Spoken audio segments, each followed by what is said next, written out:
Hello, আসসালামু আলাইকুম বন্ধুরা, কেমন আছেন সবাই? আশা করি সবাই ভালোই আছেন এবং সুস্থ আছেন। তো আমার প্রিয় বন্ধুরা, আজকে আমি আপনাদের মাঝে কথা বলবো কমফাস্টের একটি আউটডোর রাউটার নিয়ে। এটি হচ্ছে কমফাস্টের CFEW71।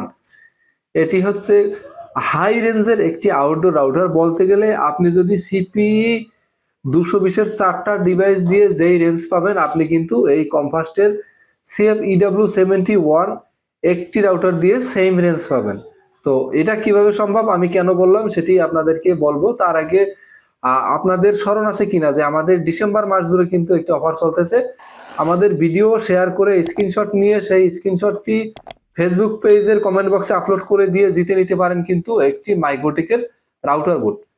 তো তাই যারা এখনো আমাদের ইউটিউব চ্যানেলটিকে সাবস্ক্রাইব করেননি, তারা দয়া করে ইউটিউব চ্যানেলটিকে সাবস্ক্রাইব করে দিবেন এবং স্ক্রিনশট নিয়ে আপলোড করে দিন কমেন্ট বক্সে এবং জিতে নিন একটি মাইক্রোটেকের রাউটার বোর্ড। সাথে সাথে কিন্তু ভিডিওটিকে আপনার ফেসবুক ওয়ালে শেয়ার করতে ভুলবেন না। তো আমার প্রিয় বন্ধুরা, যেটি বলছিলাম সেটি হচ্ছে কমফাস্টের CFEW71 যে রাউটারটি রয়েছে, সেটি আমি কেন বললাম যে সিপি 220 4টা ডিভাইসের সমান। তো আপনি মনে করুন এখানে আমি কমফাস্টের ডিভাইসটি রাখলাম। এখন এখান থেকে সামনের দিকে যদি আপনি সিপি 220 একটা সেট আপ করেন, সে কিন্তু শুধু সামনের দিকে ফ্রিকোয়েন্সি দেবে। ডানে বামে পিছনে সব দিকে একটা একটা করে ডিভাইস সেট আপ করতে হবে। আর সেই জায়গাটাতে যদি আপনি একটা কমফাস্টের CFEW71 বসাই দেন, তাহলে কিন্তু এটা চতুর্দিকে আপনাকে রেঞ্জ দেবে। মানে কমফাস্টের CFEW71 যে ডিভাইসটি রয়েছে, এটি হচ্ছে 360 ডিগ্রি অ্যাঙ্গেলে কাজ করে। আর যেটা হচ্ছে সিপি 220 টিপি লিঙ্কের, এটা কিন্তু আপনার সামনের দিকে কাজ করে। তো এই ডিভাইসটি যারা পারচেস করতে চাচ্ছেন, তারা কিন্তু সরাসরি পারচেস করতে পারেন ssbazaar.com.bd থেকে। আর আজকে যে বিষয়টি নিয়ে মূলত কথা বলবো, সেটা হচ্ছে এই ডিভাইসটি কি ভাবে আমরা ব্যবহার করতে পারি। কি ভাবে বলতে, এটা রাউটার মোডে ব্যবহার করতে চাচ্ছেন, নাকি ব্রিজ মোডে ব্যবহার করতে চাচ্ছেন, নাকি অ্যাক্সেস পয়েন্ট মোডে। তো এই সেটিং গুলো সম্বন্ধে আজকে আমরা আপনাদেরকে বিস্তারিত বলবো এবং দেখাবো। এটার জন্য আমাদেরকে চলে যেতে হবে আমাদের মোবাইল স্ক্রিনে। তো আপনারা এই ডিভাইসটিতে কনফিগারেশন করার জন্য এখানে দেখুন, এই সাইটে আমাদের ডিভাইসটি বুট করে দিলে ডান সাইডে যে পোর্টটি আছে, সেই পোর্টটি হচ্ছে অন পোর্ট, অর্থাৎ এখানে দেখুন লেখা রয়েছে ওয়ান পোর্ট। হ্যাঁ, আর এই সাইডে রয়েছে ল্যান পোর্ট। এখানে দুইটা পোর্ট রয়েছে, এটা হচ্ছে ল্যান পোর্ট, এটা হচ্ছে ওয়ান পোর্ট। তো আমরা সর্বপ্রথম ওয়ান পোর্টের মধ্যে হচ্ছে আমাদের কেবলটি লাগিয়ে দিব। লাগিয়ে দেওয়ার পরে আমরা চলে যাব আমাদের ওয়্যারলেসে, অর্থাৎ ওয়াইফাই কানেক্টিভিটিতে। এখানে ওয়াইফাই কানেক্টিভিটিতে গিয়ে এখানে আমরা সার্চ করব ওয়্যারলেসটি। আমাদের ওয়াইফাই নামটি শো করলে এখানে দেখুন এই যে কমফাস্ট V3CS2G শো করেছে। এখানে আমরা এটার উপরে ট্যাপ করে দিব। তো ট্যাপ করার সাথে সাথে কিন্তু আমাদেরকে একটা পেজের মধ্যে নিয়ে যাবে। তো পেজে নিয়ে গেলে এখানে বাই ডিফল্ট কোনো পাসওয়ার্ড থাকে না। আমি বলবো আপনারা এটাকে অ্যাডমিন নামে দিয়ে দিন, তাহলে পরবর্তীতে এটাকে আবার চেঞ্জ করে নেন, কোনো সমস্যা নেই। তো এখানে আপনারা অ্যাড পাসওয়ার্ডে ক্লিক করে দিবেন। অ্যাড পাসওয়ার্ডে ক্লিক করে দেওয়ার পরে দেখুন এখানে কিন্তু আমাদেরকে উইজার্টের মধ্যে নিয়ে আসছে। তো উইজার্টের মধ্যে নিয়ে আসার সাথে সাথে যখন আমাদের নেটটি পেয়ে গেছে, তখন কিন্তু আমাদেরকে এখান থেকে বের করে দিয়েছে। তো অনেকে অনেক প্রবলেম ফেস করেন, যেটা হচ্ছে যারা হচ্ছে বিশেষ করে হটস্পট যারা ইউজ করেন মাইক্রোটেকের ডিভাইস থেকে ব্রাউজার কার্ড, তাদের উদ্দেশ্যে বলবো, তারা হচ্ছে কিন্তু এখানে দিয়ে কানেক্টিভিটি হয়ে গেলে তারপরে কিন্তু আপনারা এটার SSID-টা চেঞ্জ করে দেন। পরে বলেন যে কার্ড পেজ আসে না, কার্ড কাজ করে না। তো এই সমস্যাটা যারা ফেস করেন তাদের উদ্দেশ্যে বলবো, আপনাদের যখন এভাবে কানেক্টিভিটিটা চলে আসলে পরে আপনি কি করবেন, এখানে আবার গিয়ে রিলোড দিবেন। এবং রিলোড দেওয়ার পরে আমি আপনাদেরকে দেখাচ্ছি, এখান থেকে আপনি আপনার ওয়্যারলেসের নেমটা, অর্থাৎ এখানে যে নামটা দেওয়া আছে SSID নাম, সেটা আপনি আপনার মাইক্রোটেকের যেটা দেওয়া আছে হটস্পট জোনের যেটা দেওয়া আছে, সেটা আপনারা এখান থেকে সুন্দর করে সেভ করে দেবেন। মনে করেন আমার এখানে হটস্পট কনফিগারেশনের যে অ্যাক্সেস পয়েন্ট রাউটারগুলো রয়েছে, সবগুলো রয়েছে কমফাস্ট নামে। তো এটা হচ্ছে আমি উদাহরণস্বরূপ বলছি, আপনার যেই নামে আছে আপনি এখানে সেই নাম টাইপ করে দিবেন। আমার যেহেতু বলছি কমফাস্ট নামে, আমি কমফাস্ট দিয়ে অ্যাপ্লাই করে দিলাম। অ্যাপ্লাই করে দেওয়ার পরে কিছুটা টাইম নেবে এটা সেভ হওয়ার জন্য। তো এটা সাকসেসফুলি সেভ হয়ে গেলে আমাদের এখানে কিন্তু এই SSID-টা চলে আসবে। এই যে কমফাস্ট কিন্তু অলরেডি চলে আসছে। তো এখানে কমফাস্ট চলে আসছে। কমফাস্ট চলে আসার পরে আপনাকে যেটা করতে হবে, যেহেতু এটা চলে আসছে, আপনাকে এখান থেকে এখন এই যে এই পোর্ট থেকে কেবলটাকে খুলে দিয়ে, অর্থাৎ আপনার এখন ওয়ানের মধ্যে এই কানেক্টিভিটিটা আছে, এটাকে খুলে দিবেন সুন্দর করে।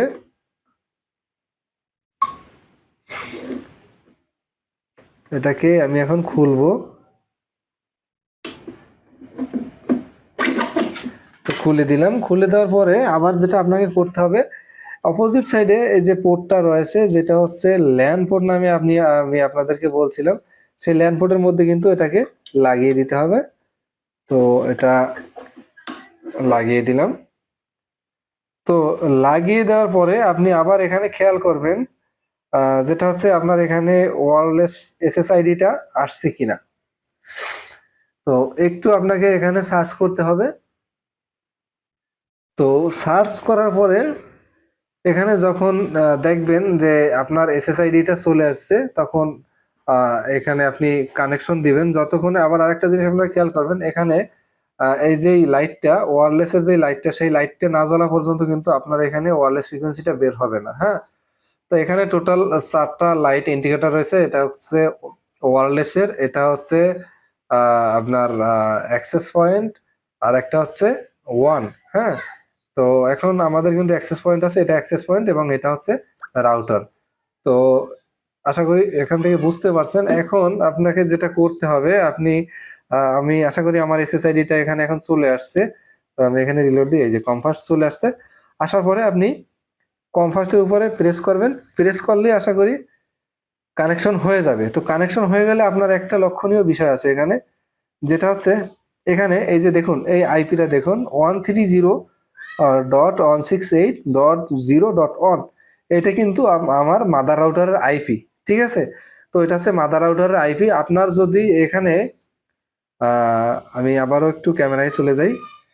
তো আপনি আমার এখন যে আইপিটা ছিল সেটা অবশ্যই আমি আপনাদেরকে বলছি। আপনি যদি এখন এইটা থেকে এই যে ওয়ান পোর্টের মধ্যে নিয়ে যান, ওয়ান পোর্টের মধ্যে নিয়ে গেলে কিন্তু আপনার এখানে আইপিটা শো করবে। এখানে যে আইপিটা আপনারা দেখতে পাচ্ছেন 192.168.10.1। হ্যাঁ, তখন কিন্তু আপনার ভাউচার কার্ডগুলো ঠিকঠাক কাজ করবে না, অনেক সময় পেজও ওপেন হবে না। তো এটার জন্য আপনারা এই পোর্টে লাগিয়ে আপনার ডিভাইসটি কনফিগারেশন করে নেবেন, এবং কনফিগারেশন করা হয়ে গেলে এখানে আপনারা এই যে অ্যাক্সেস পয়েন্টের যে পোর্টটি রয়েছে, অর্থাৎ এই যে ল্যান, পিওই ল্যান, সেই পিওই ল্যানের মধ্যে কিন্তু আপনারা এটাকে লাগিয়ে দিবেন। তো আশা করি লাগিয়ে দিলে আপনাদের হটস্পটের যেই সমস্যাটা, সেই সমস্যাটার সলিউশন হয়ে যাবে। আর এই ডিভাইসটি নিয়ে যারা বলতেছেন যে আমি ওয়্যার ছাড়া হটস্পট করে সেইখানে, মানে ওয়্যার ছাড়া আমরা বিভিন্ন জায়গায় বিদ্যুতের পুলে ডিভাইস বসাবো, এটা কিন্তু একটা সেটিংস আছে। সেই সেটিংসটা নিয়ে আমরা খুব শীঘ্রই একটা ভিডিও দেব। আশা করি সেই ভিডিওটি আপনারা দেখবেন। তো আমার প্রিয় বন্ধুরা, আশা করি আমি আপনাদেরকে বোঝাতে পেরেছি এটা থেকে কিভাবে কনফিগারেশন করা যায় এবং কিভাবে কনফিগারেশন করা যায়।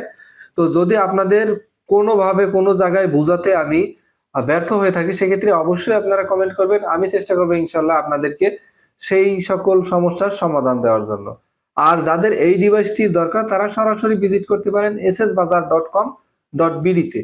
সেখান থেকে কিন্তু এই ডিভাইসটি পারচেজ করতে পারেন। আর যাদের প্রাইস জানার দরকার, তারাও কিন্তু আমাদের ওয়েবসাইটে গিয়ে প্রাইসটি জেনে নিতে পারেন। এছাড়াও কিন্তু এই ডিভাইস সম্বন্ধে বিস্তারিত জানতে আপনারা নক করতে পারেন 017720772777 এই নাম্বারটিতে সরাসরি ফোন করতে পারেন, অথবা হোয়াটসঅ্যাপে কন্ট্যাক্ট করতে পারেন। এর সাথে সাথে বন্ধুরা, ভিডিওটি শেষ করার আগে আবারও আমি আপনাদেরকে মনে করে দিই, যারা এখনো আমাদের ইউটিউব চ্যানেলটিকে সাবস্ক্রাইব করেননি, তারা কিন্তু আমাদের ইউটিউব চ্যানেলটিকে সাবস্ক্রাইব করে জিতে নিতে পারেন মাইক্রোটেকের একটি রাউটার বোর্ড, যেটি হচ্ছে RB941।